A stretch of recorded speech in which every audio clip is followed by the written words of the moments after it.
నమస్తే RTV news కి స్వాగతం. మీ సమస్య పరిష్కారమే మా లక్ష్యం. మీ సమస్యలను వాట్సాప్ చేయండి చాలు. 9492726238. మా వార్తలు మీకు నచ్చినట్లయితే లైక్ చేయండి, షేర్ చేయండి, సబ్స్క్రైబ్ చేయడం మాత్రం మర్చిపోకండి. గ్రామ స్థాయిలో సమస్యల పరిష్కారానికి రెవెన్యూ గ్రామ సభలు. రాష్ట్ర వ్యాప్తంగా రెవెన్యూ గ్రామ సభల ఏర్పాట్లు. స్పీకర్ చింతకాయల అయ్యన్న పాత్రుడు. రాష్ట్ర వ్యాప్తంగా రెవెన్యూ గ్రామ సభలు నిర్వహించేందుకు ముఖ్యమంత్రి చంద్రబాబు నాయుడు ఆదేశాల మేరకు డిసెంబర్ 6 నుండి జనవరి 8 వరకు సమావేశాలు నిర్వహించనున్నట్లు స్పీకర్ చింతకాయల అయ్యన్న పాత్రుడు గారు తెలిపారు. గ్రామ స్థాయిలో భూమి తగాదాలు, రీ-సర్వే అవకతవకలను పరిష్కరించడమే ఈ కార్యక్రమం ముఖ్య ఉద్దేశం అని అన్నారు. ప్రతి మండలంలోనూ ఒక గ్రామంలో రోజుకు ఒకసారి సమావేశాలు జరుగుతాయి. చిన్న గ్రామాల్లో ఒక పూట, పెద్ద గ్రామాల్లో రోజంతా ఈ సభలు నిర్వహించబడతాయి. తహసీల్దార్, రెవెన్యూ ఇన్స్పెక్టర్, గ్రామ విఆర్ఓ, మండల సర్వేయర్ వంటి అధికారులు సమావేశాల్లో పాల్గొంటారు. అవసరమైతే ఇతర శాఖల అధికారులను కూడా పిలుస్తారు. ప్రతి మండలానికి డిప్యూటీ కలెక్టర్ పర్యవేక్షణాధికారిగా వ్యవహరిస్తారు.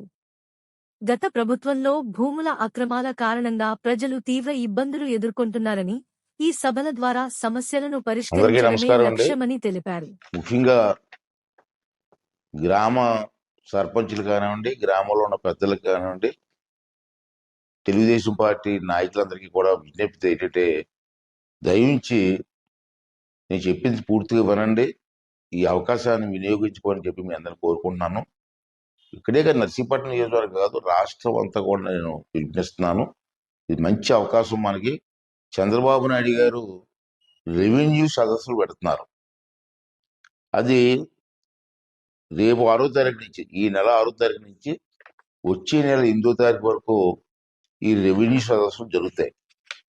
ఇది రోజుకొక గ్రామంలో రెవెన్యూ సదస్సు ఏర్పాటు చేయమని చెప్పి చంద్రబాబు గారు ఆదేశాలు ఇవ్వడం జరిగింది. దాని ప్రకారం కలెక్టర్ గారు, ఆర్డీఓలు, తహసీల్దారులు ప్రతి గ్రామంలో కూడా రోజుకొక గ్రామమే, ఆ గ్రామంలో ఈ సదస్సు ఏర్పాటు చేస్తారు.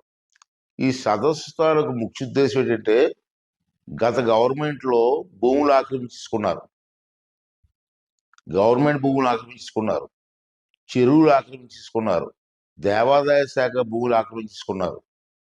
తర్వాత మీ భూములు కూడా మీకు తెలియకుండా కంప్యూటర్లో మార్చేశారు. మీకు తెలియదు ఆ విషయం. మీ భూములు మీ పేర్లు ఉంటే ఉన్నప్పటికీ కూడా కంప్యూటర్లో, ఆన్లైన్లో మార్చేశారు.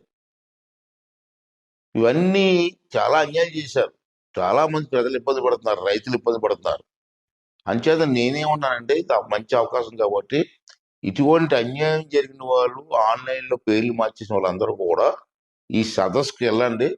ఆ సదస్సులో తహసీల్దార్ గారు, రెవెన్యూ ఇన్స్పెక్టర్ గారు, సంబంధిత విఆర్ఓ గారు, ఇటువంటి ఆఫీసర్లు అందరూ కూడా ఆ సదస్సుకు వస్తారు. అంతేకాకుండా మండల సర్వేయర్ గారు, రిజిస్ట్రేషన్ శాఖ అధికారి, వారందరూ కూడా సదస్సులో ఉంటారు. అంచేది మీకు జరిగిన అన్యాయాన్ని ఒక కాగితం మీద రాసి వివరంగా రాయండి. ఏదో చిన్న 2 లైన్లు రాయడం కాదు. ఏ అన్యాయం జరిగింది, ఎలా జరిగింది, ఎవరు అన్యాయం చేశారు, ఇవన్నీ కూడా కాగితం మీద రాసి మీరు ఆ సదస్సుకు వెళ్ళి మీరు ఇచ్చినట్లయితే, ఆ కాగితం ఇచ్చిన తర్వాత 45 రోజుల్లో మీ సమస్యను పరిష్కారం చేయాలని చెప్పి చంద్రబాబు నాయుడు గారు గట్టిగా ఆదేశాలు ఇవ్వడం జరిగింది. అంచేత ఈ అవకాశం మంచి అవకాశం, దీన్ని మీరు వినియోగించుకోండి. అసలు చేయొద్దు. తర్వాత వచ్చి నేను పెట్టలేదు సార్, చేయలేకపోయింది సార్ అంటే మేమేం చేయలేము. అంటే ఈ అవకాశం ఇచ్చారు కాబట్టి మీ గ్రామంలో సదస్సు ఎప్పుడు పెడతారో మీకు తెలుసుకొని, మీకు తెలియకపోతే ఎంఆర్ఓ ఆఫీస్కి వెళ్తే మీ గ్రామం ఇప్పుడు వస్తారు చెప్తారు. పేపర్లో కూడా ఏ రోజు ఏ గ్రామం వస్తుందో చెప్తారు, మీ నాయకులు కూడా చెప్తాం.